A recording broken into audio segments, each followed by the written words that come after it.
Belezinha, moçada? Como que estamos? Tudo bem ou não? Tranquilos? Vamos lá. Pessoal, para a nossa primeira aula de filosofia, nesse modelo à distância, nesse modelo de videoaula, a gente vai conversar, ter um papo rápido, resumido, sintético, sobre os filósofos pré-socráticos. Quando falamos dos filósofos pré-socráticos, a gente está falando de um contexto na antiga Grécia, certo? Mais ou menos a partir do século 7 a.C.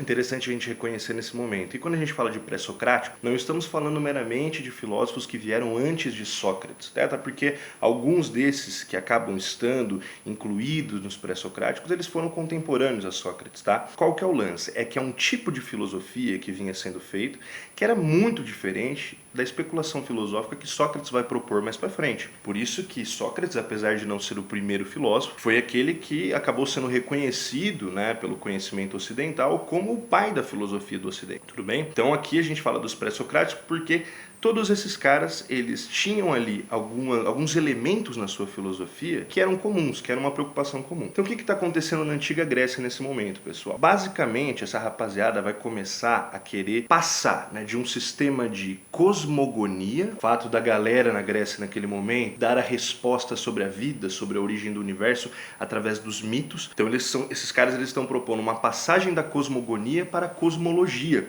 ou seja, uma explicação racional acerca desses fenômenos, onde a própria natureza explique a origem do universo e tudo isso. Então o pensamento filosófico no primeiro momento ele está muito pautado nisso. E esses primeiros filósofos pré-socráticos, eles vão se preocupar com uma coisinha muito interessante. De certa forma, todos eles buscar o quê? A chamada arquê da physis, ou o princípio originário, um elemento originador de todas as coisas que existem, beleza? E aí nesse contexto a gente tem o nosso primeiro filósofo ocidental, que é o Tales da cidade de Mileto. Fazendo as suas observações, ele vai chegar a uma conclusão muito curiosa. Ele vai falar o seguinte: tudo é água, a água é a arquê da physis, a água é o elemento originador de todas as coisas. Você pode falar, poxa, mas que conclusão curiosa, nada a ver, Mas qual que foi a pegada do Tales aqui nesse primeiro momento, pessoal? Ele percebeu que a água, ela se comportava ali em diversos estados, no seu estado líquido, gasoso, seu estado sólido, enfim. E fazendo essa observação, ele chegou a uma conclusão: olha, eu acredito que em tudo tem água, O corpo humano é 70% água, claro que não sabia a proporção na época, mas enfim, a partir dessas observações ele chega a essa conclusão. Então a água seria a arquê da physis, E o Tales, por conta desse pensamento, é considerado o primeiro filósofo. Você fala, pô, mas como assim, Porque o cara pensou que tudo é água, uma coisa que hoje, com conhecimento contemporâneo, a gente sabe que não tem nada a ver. Por que esse cara foi considerado o primeiro filósofo? Mostrado. Presta atenção no que esse cara está fazendo, Até então, o universo era explicado pela cosmogonia, era explicado pelo mito, era explicado pela tradição. Tales, ele está fazendo um deslocamento aqui do eixo de especulação. Ele está falando o seguinte: explicar a natureza através da própria natureza. Olha só que sensacional. Maravilhoso, lindo, não é? Pois bem, ainda nessa escola de Mileto, essa cidade muito importante para o nascimento, nascedouro da filosofia, a gente vai ter outros caras ali que vão discordar em alguns pontos do pensamento do Tales. É o caso, por exemplo, do Anaxímenes. Anaxímenes pensava o seguinte: olha, eu gostei da linha seguida pelo Tales, mas eu não concordo que a água seja a arquê da physis. Para o Anaxímenes, o ar seria o elemento que melhor expressaria a arquê da physis, o elemento originário de tudo. Por quê? Porque o ar ele não tem uma forma absoluta. Ele pode se amoldar no ambiente em que ele está. Por conta disso, ele chega à conclusão de que o ar está em tudo. O ar seria, portanto, para Anaxímenes, a arquê da physis. Além de Anaxímenes e Tales, ainda temos um terceiro camarada ali que é bacana a gente conhecer, que é o Anaximandro. Anaximandro ele vai para um outro lado. Ele vai falar o seguinte: sim, buscamos um elemento originário de todas as coisas.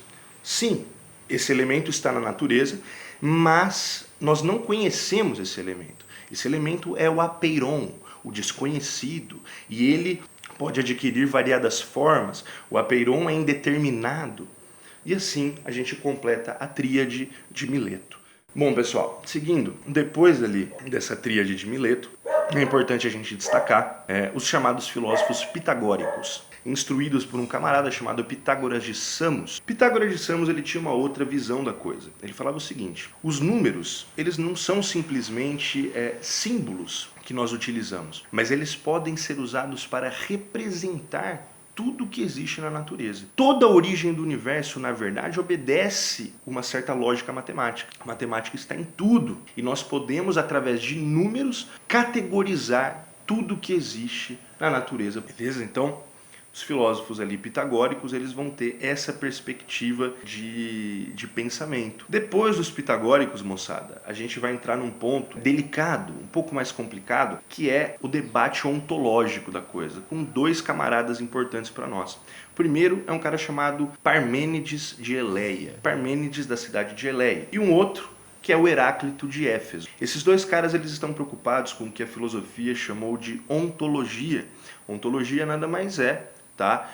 A especulação filosófica sobre o ser, sobre a essência das coisas. Perceba que, né, apesar desses caras ainda estarem procurando, né, de determinada forma, um elemento originário, eles deslocam o pensamento filosófico para algo muito mais próximo do que nós entendemos como filosofia hoje.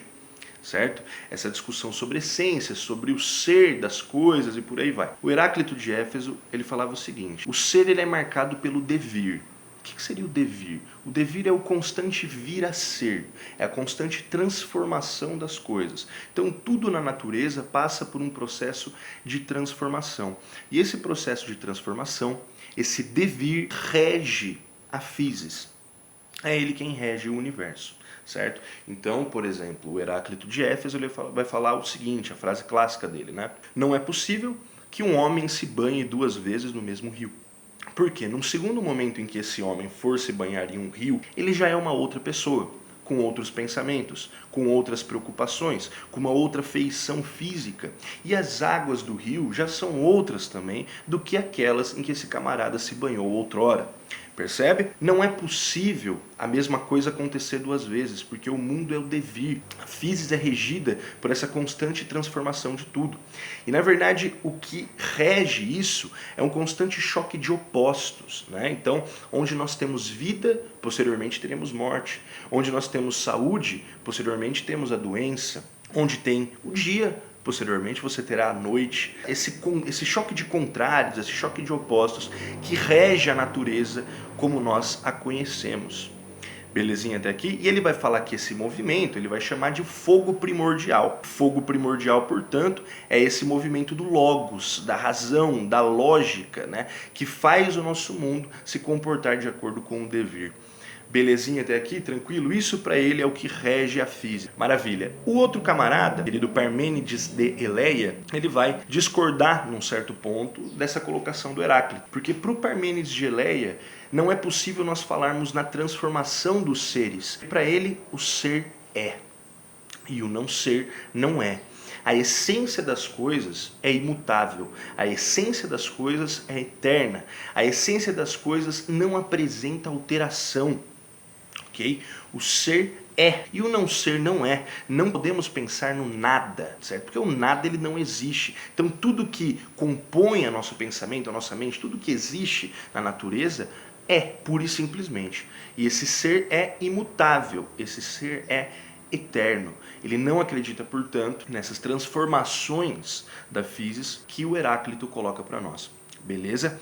E para fechar essa categoria dos pré-socráticos, a gente vai falar de um outro grupo que muitas vezes, por historiadores da filosofia e filósofos, não são considerados como uma escola filosófica. Mas outros acreditam que sim, porque eles apresentavam ali algum diálogo, alguma forma de pensamento sistematizada. Então vamos prestar atenção nesses caras que são os sofistas.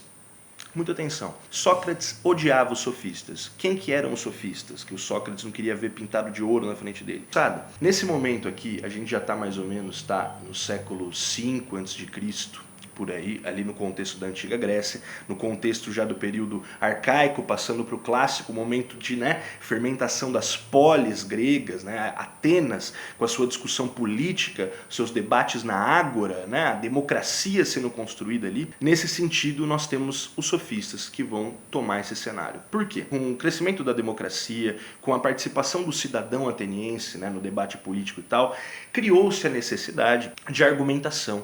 necessidade de retórica, para que as pessoas pudessem convencer as outras ali na praça pública, ali na ágora, sobre o que eles acreditavam que era as medidas corretas, né, para a sociedade e tudo mais, que seriam votadas em leis ali pela organização democrática. Surgem esses sofistas. Quem que eram esses sofistas? Os caras que vendiam a arte da retórica, vendiam a arte da argumentação. O que a gente tem que sacar desses caras? Para eles, não era interessante que existisse uma verdade absoluta, uma verdade universal das coisas.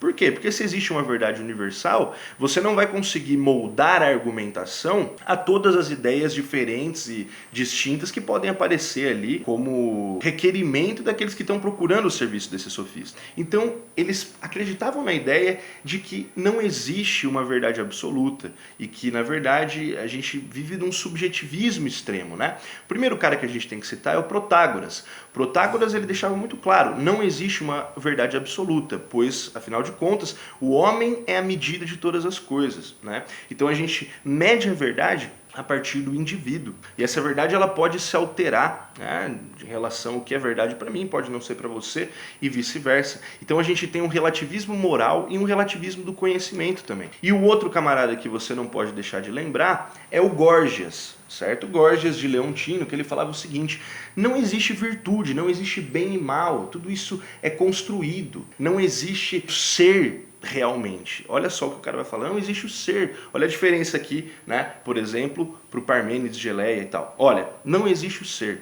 Se o ser existisse, ele não seria conhecível. E se ele fosse conhecível, ele não poderia ser expresso na comunicação. Isso foi o que o Górgias falou, né? Então perceba aqui a ideia desses caras. É se esquivar de uma verdade absoluta, se esquivar de preceitos morais, né, finalizados, acabados, porque eles têm um objetivo muito específico: trazer a argumentação, a retórica do convencimento para quaisquer ideias que fossem colocadas ali. Eles vendiam essa argumentação, perceba? Então, para eles não poderia existir um conhecimento universal, pois limitaria, né, o seu trabalho enquanto sofista. É exatamente por isso que Sócrates não queria ver esses caras pintados de ouro na frente dele, certinho? Beleza? Pessoal, espero que tenha ficado claro, lembrando que é uma aula bem sintética para você pegar os pontos principais aí. Belezinha? Se cuidem, forte abraço. Tamo junto!